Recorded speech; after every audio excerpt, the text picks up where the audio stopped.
Gate Bridge. I glanced at my Timex. Among the three of us, I was the only one responsible enough to keep and wear a wristwatch. Vonetta let a girl see hers and never got it back. Fern was still learning the tell time, so I kept hers in my drawer until she was ready to wear it. 6.5 hours had passed since we'd hugged Big Ma and kissed Pa at John F. Kennedy Airport. The clouds had made peace with our Boeing 727. It was safe to breathe. I stretched as far as my legs could go. With these long legs, I'm taken for 12 or 13, even a little older. No one ever guesses 11 going on 12 on their first try.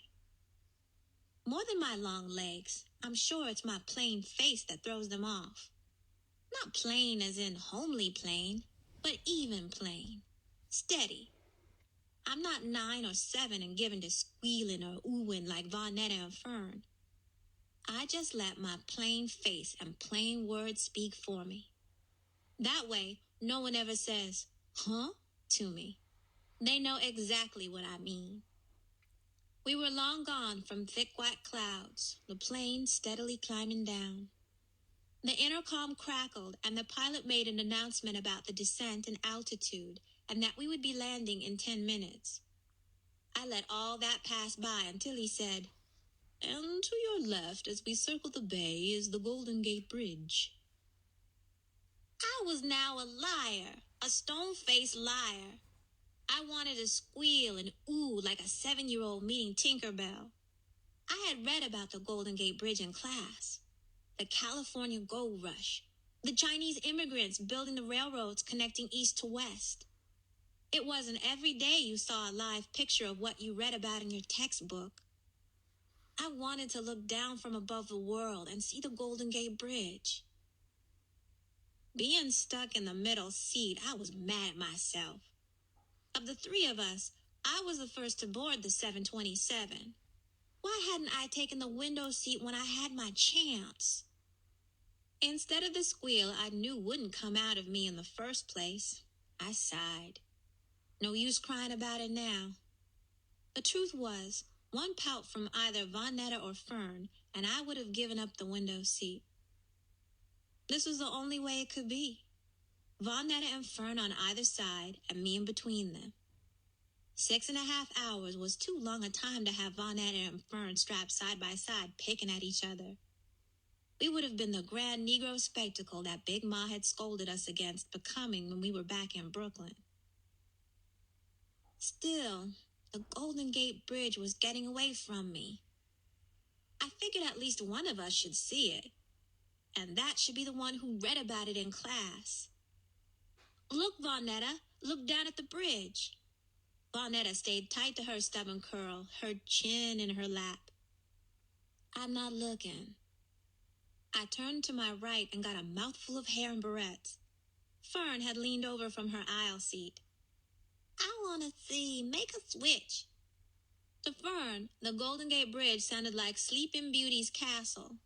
She halfway believed in things not true and didn't know where fairy tales ended. No use spoiling it for her. She'd figure things out soon enough. Fern was wriggling out of her seatbelt and climbing on me to get a glimpse. This was how it was at home. Why should 1,000 feet up in the air make any difference? "Sit back, Fern," I said in my plain, firm voice. "We're getting ready to land." She pouted but sat back down. I tightened her seatbelt. Vonetta's face stayed in her lap. That was just pitiful. "Go look down, Vonetta," I said, "before you miss it." Vonetta refused to pry her chin from her lap. She stuck her thumb back in her mouth and closed her eyes. I wasn't worried about Vonetta. Once we got on the ground, she'd be her showy self again, and this Frady Cat episode would be long faded. As we continued to circle the bay above the Golden Gate Bridge, I felt like I was being teased for the simple act of wanting.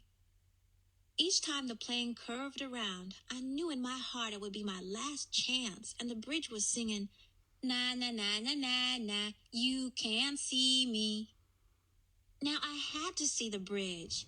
How many times would I be this high up and have a sight as spectacular as the Golden Gate Bridge right underneath me? I loosened my seatbelt, lifted myself, and leaned over Von Netta's head and shoulders to get a look out of the oval window. I pressed against Von Netta, just a little, not enough to cause a stir. But Von Netta and Fern, who was now angry, both hollered, "Delphine!" as loud as they could. Heads turned our way. A stewardess rushed to our row. "Sit in your seat, missy," she scolded me.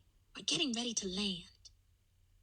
Even though there were only 8 Negroes on board, counting my sisters and me, I had managed to disgrace the entire Negro race, judging by the head shaking and tisk-tisking going on around us. I shifted my behind into my seat and tightened my seatbelt, but not before I had seen orange steel poking through thick ground clouds below. Smog. There was no time to savor my victory or feel my shame. The plane went roaring down farther and farther. Von Netta held onto my left arm, and Fern, with Miss Pattycake, grabbed my right. I dug into the armrests and prayed the pilot had done this before. The plane bounced off the ground as soon as we hit land.